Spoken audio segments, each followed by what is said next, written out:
آج کی تلاوت کلام مقدس باب مطابق خروج کی کتاب اس کا 20واں باب اس کی 3 آیت سے 7ویں آیت تک خدا کے کلام میں یوں مرقوم ہے: میرے حضور تو غیر معبودوں کو نہ ماننا، تو اپنے لیے کوئی تراشی ہوئی مورت نہ بنانا، نہ کسی چیز کی صورت بنانا جو اوپر آسمان میں یا نیچے زمین پر یا زمین کے نیچے پانی میں ہے۔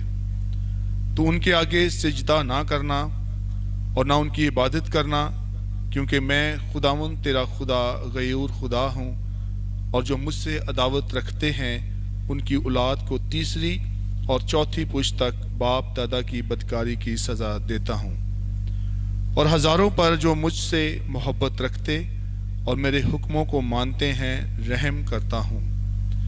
تو خداوند اپنے خدا کا نام بے فائدہ نہ لینا، کیونکہ جو اس کا نام بے فائدہ لیتا ہے خداوند اسے بے گناہ نہ ٹھہرائے گا۔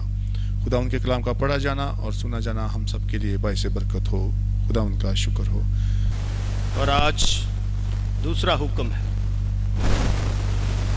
اور وہ حکم کی ہم نے تلاوت کی کہ میرے حضور تو غیر معبودوں کو نہ ماننا۔ دوسرا حکم یعنی کہ بتوں کی پوجا نہ کرنا۔ دوسرے حکم کا تعلق ہمارے روحانی اصول و ضوابط پر ہے کہ ہمیں خدا کی عبادت کس طرح کرنی چاہیے۔ حقیقی عبادت کا تعلق خدا کے ساتھ ہے، اور دنیا میں بہت سارے لوگ عبادات کرتے ہیں مگر ان کی عبادت کا تعلق اس کے ساتھ۔ ہم تو جو مسیح یسوع کے پیروکار ہیں اپنے خدا کی عبادت کرتے ہیں جس کا تخت آسمان پر ہے اور زمین جس کے پاؤں کی چوکی ہے، یعنی کہ جس کا جلال آسمان پر بھی ہے اور جس کا جلال زمین پر۔ جب ہم خدا میں جڑ جاتے ہیں، خدا میں پاوست ہو جاتے ہیں، خدا ان میں قائم دائم ہو جاتے ہیں، تو خدا نے ہمارے لیے ایک حکم صادر فرمایا ہے۔ وہ حکم کیا ہے؟ دوسرا حکم کہ بتوں کی پوجا نہ کر۔ دیدنی طور پر نہ دیدنی طور پر انسان کسی نہ کسی طرح بت پرستی کرتا ہے، خیالات کے ذریعے، سوچوں کے ذریعے، ضروریات کے ذریعے، اپنی روحانی طلب کے لیے، اپنی اولاد کی برکت کے لیے، دولت و شہرت کے لیے کسی نہ کسی طرح وہ زمینی خداؤں کا سہارا لیتا ہے۔ مگر خدا ان زمینی خداؤں سے ہمیں منع کرتے ہیں، کیونکہ زمینی خدا جن کو انسان اپنے ہاتھ سے بناتا ہے اور اپنے تصورات میں رکھتا ہے، اپنے خیالات میں رکھتا ہے، چاند، ستاروں، آگ، درختوں کی، پتھر کی بنائی ہوئی مورتوں کو سجدہ کرنا شروع کر دیتا ہے، جس سے ہمیں خدا منع کرتا ہے۔ کچھ بتوں کے بنائے ہوئے خدا ہیں، کچھ ہمارے ہاتھوں کے بنائے ہوئے خدا ہیں، اور کچھ ہم خود سے خدا بن بیٹھے ہیں، اور ہم کہتے ہیں کہ ہم ہی سب کچھ ہیں۔ خدا کے علاوہ کوئی اختیار محکم نہیں ہے، اور کوئی غیور اور مہیب اور اتم خدا نہیں ہے۔ جب خدا ہمیں بتوں کی پوجا سے، تراشی صورت سے، مورت سے ہمیں منع کرتا ہے، تو پھر ہم خدا کے خلاف ایک نیا خدا کھڑا کر دیتے ہیں۔ روحانیت کے ساتھ شیطان کو موقع دے دیتے ہیں۔ خدا کے ساتھ ہم اپنی دولت و شہرت کا بت بنا کر قوموں کے آگے، قبیلوں کے آگے رکھ دیتے ہیں اور کہہ دیتے ہیں کہ یہ میرا خدا ہے جس نے مجھے مالی اور دنیاوی چیزوں سے مالا مال کیا ہے۔ بت پرستی کی تعلیم کا رواج اور استادوں کا ماننا شروع سے ہے اور آج بھی ہے۔ سب سے بڑا بت ہمارا دل ہے جو ہی لباس ہے، پھر ہمارا دماغ ہے جو خیالات کو تصور دیتا ہے، پھر ہمارا بدن ہے جو ان بتوں کی پوجا کرتا ہے، ہم اپنے لام ہیب خدا اتم غیور خدا سے نالا ہو جاتے ہیں اور چھوٹی سے چھوٹی چیز کو اپنا خدا مان لیتے ہیں۔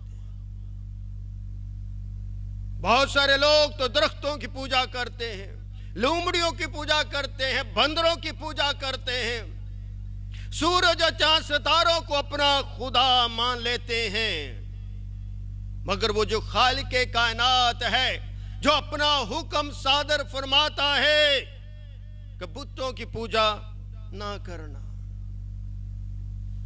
ہم نے ان باتوں پر اپنے آپ کو قائم رکھنا ہے، خدا کی باتوں میں مسرور رہنا ہے۔ مثال کی کتاب اس کے 3 باب لکھا ہے، میرے بیٹے میری تعلیم کو فراموش نہ کر۔ آج ہم دیکھتے ہیں کلیسیا میں، چرچز میں تعلیم کی فراموشی ہے، تعلیم کا فقدان ہے۔ دولت و شہرت نے ہمیں اتنا گمراہ کر دیا ہے کہ ہم خود ساختہ توپا دنیا کے نقش پر دنیا کے خدا بن بیٹھے ہیں اور حقیقی خدا سے دور ہو گئے ہیں۔ مگر آج میں خدا کا خادم ہوتے ہوئے اپنی کلیسیا کو اور تمام کلیسیا کو، تمام ان سننے والوں کو جو سنے اس بات کے لیے ان کو کہتا ہوں، دنیا کے خدا کو چھوڑ کر زندگی کے خدا پر ایمان لے آؤ اور ہمیشہ کی زندگی پالو، کیونکہ کلام خدا جو خالق خدا کی مضبوط اور مؤثر ہمیں تعلیم دیتا ہے۔ آئیے میرے ساتھ نکالیے پولس رسول کا خط رومیو کی کلیسیا کے نام، جہاز اس کی تلاوت کریں۔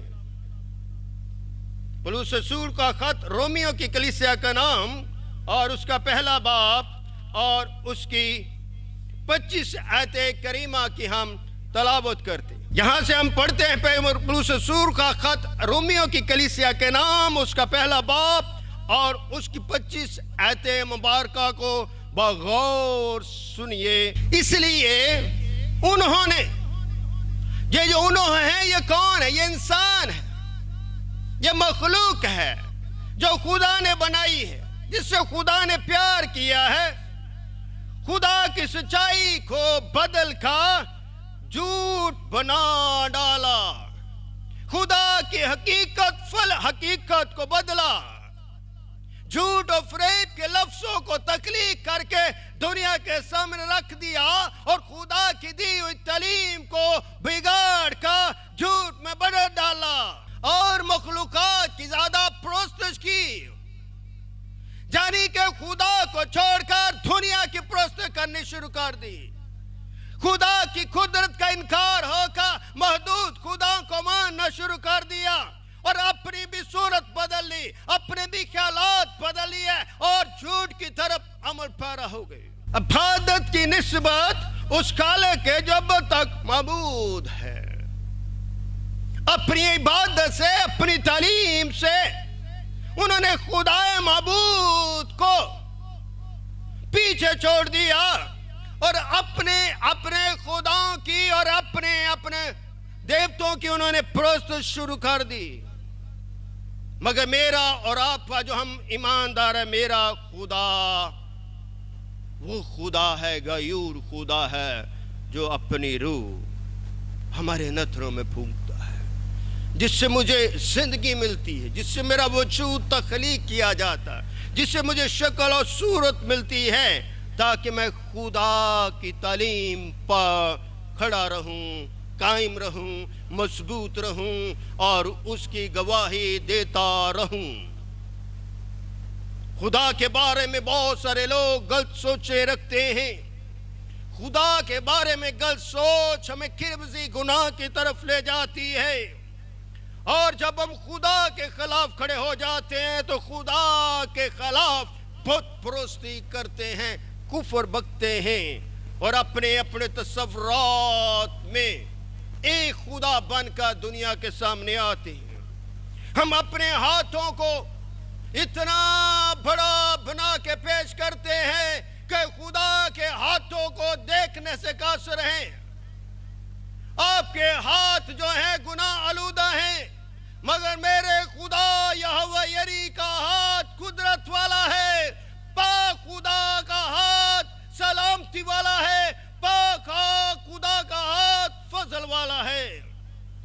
جب آپ اپنے گناہ آلودہ ہاتھ اس کے غیور خدا کے ہاتھ میں ڈالو گے تو آپ کا بدن پاک اور پویتر ہو جائے گا، آپ کی سوچیں بدل جائیں گی، آپ بتوں کو چھوڑ دیں گے، روحانی بت خیالات کے بتوں سے باہر نکل کر خدا کی حقیقی پرستش کریں گے اور خدا کو اپنا واحد مہیب خدا مان کر اسی کے حضور سجدہ کریں گے۔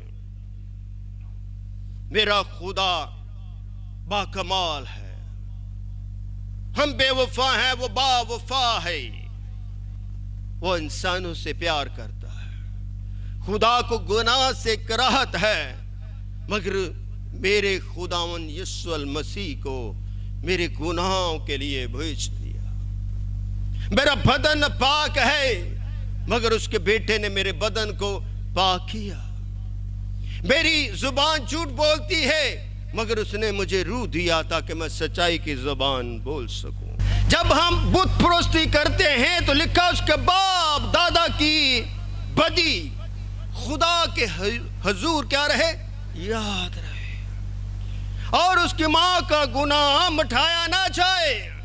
اس سے ہمیں پتہ چلتا ہے، دوبارہ خروج کی طرف چلتے ہیں، 20 باب پڑھتے ہیں، وہاں پر کیا ہے؟ تو ان کے آگے سجدہ نہ کرنا اور نہ ان کی عبادت کرنا، کیونکہ وہ خداوند تیرا خدا غیور خدا ہو، اور جو مجھ سے عداوت رکھتے ہیں، غور سے سنیے، جو مجھ سے، یعنی خدا کہہ رہا ہے جو مجھ سے عداوت رکھتے ہیں ان کی اولاد کو، یعنی کہ ان کی نسل کو تیسری اور چوتھی پوچھتا کیا ہوگا، باپ دادا کی بدکاری کی کیا ہوگی؟ سزا دیتا۔ جب ہم خدا کے خلاف عداوت رکھتے، جھوٹ بولتے تھے، خدا ہماری تیسری اور چوتھی پوچھ تک کیا دیتا؟ ہمیں سزا دیتا۔ اگر ہم نے خدا کی سزا سے بچنا ہے تو دنیا کی بت پرستی کو چھوڑنا ہے۔ اس لیے ہمارے لیے ایک تلقید ہے، ایک تعلیم ہے کہ ہم اپنے خدا کو یہوہ شلوم، اسی کی عبادت کریں، اسی کی بندگی کریں اور اسی کی پرستش کریں، اور اسی خدا کے کلام کو اپنا روحانی اور جسمانی دسترخوان مانیں۔ یہ ہم خدا کے دسترخوان پر بیٹھیں، خدا ہماری بھوک اور پیاس کا خیال رکھتا ہے، خدا ہمیں برکت دینا چاہتا ہے تاکہ ہم جھوٹے خداؤں کو ترک کر کے حقیقی خدا کے حضور خیمہ ہوں، جو ہم سے وعدہ کرتا ہے کہ جہاں 2 یا 3 میرے نام کے لیے اکٹھیں گے وہاں پر میں کہوں گا موجود ہوں گا۔ دنیا کے دیوتے موجود نہیں ہو سکتے، وہ اپنی جگہ سے حرکت نہیں کر سکتے، میرا خدا تو ہر جگہ پر موجود ہے، جدھر بھی آپ رخ کریں گے اسی طرف وہ حاضر ہو جائے گا، بس شرط یہ ہے کہ تم اس خدا پر توکل کرو۔ کلام خدا میں واضح لکھا ہے کہ غیر معبودوں کو ماننے والے گناہ کی دلدل میں پھنسے رہتے ہیں، گناہ کی قید میں پھنسے رہتے ہیں۔ اس گناہ کی دلدل سے باہر نکلے، آج کے کلام سے، آج کے اس دوسرے حکم سے ہمیں تعلیم ملتی ہے، دنیا کے دیوتوں کو ترک کر کے گناہ سے باہر نکلے، گناہ کی دلدل سے جو پھنسے ہوئے ہو، دھسے ہوئے ہو، یہ قید ہے، یہ کرمزی قید ہے، اس سے تمہیں کون چھٹکارا دے گا؟ اس سے باہر نکلے۔ آئیے یرمیہ کی کتاب اس کا 32 باب اس کی 18ویں آیت، یرمیہ کی کتاب اس کا 32 باب اس کی 18ویں آیت۔ آمین۔ کہاں لکھا؟ تو ہزاروں پر، اب کہیں کہ لکھا لفظ صرف ہزاروں، ہزاروں کا مطلب ہے سب پر، تو کا شفقت کرتا جو ایماندار ہیں، زمین پر ایمانداروں کی کمی ہے۔ کتنا کلیئر لکھا ہے، اگر ہم بدی کرتے، اگر خدا کے خلاف چلتے، اگر خدا کے خلاف عبادت کرتے تو ہزاروں پر شفقت کرتا ہے، اور باپ دادا کی بدکرداری کا بدلہ، یعنی کہ جو میں اور آپ گناہ کرتے ہیں، جو ہمارے ماں دادا نے گناہ کیے، شریعت ہمیں بتاتی ہے کہ ہمارے باپ دادا کی بدکاری کا بدلہ ان کے بعد ان کی اولاد کے دامن میں ڈال دیتا ہے۔ دامن کا مطلب ان کی جھولی میں ڈال دیتا ہے، ان کی نسل میں ڈال دیتا ہے، اور تیسری اور چوتھی پوچھ تک ان کو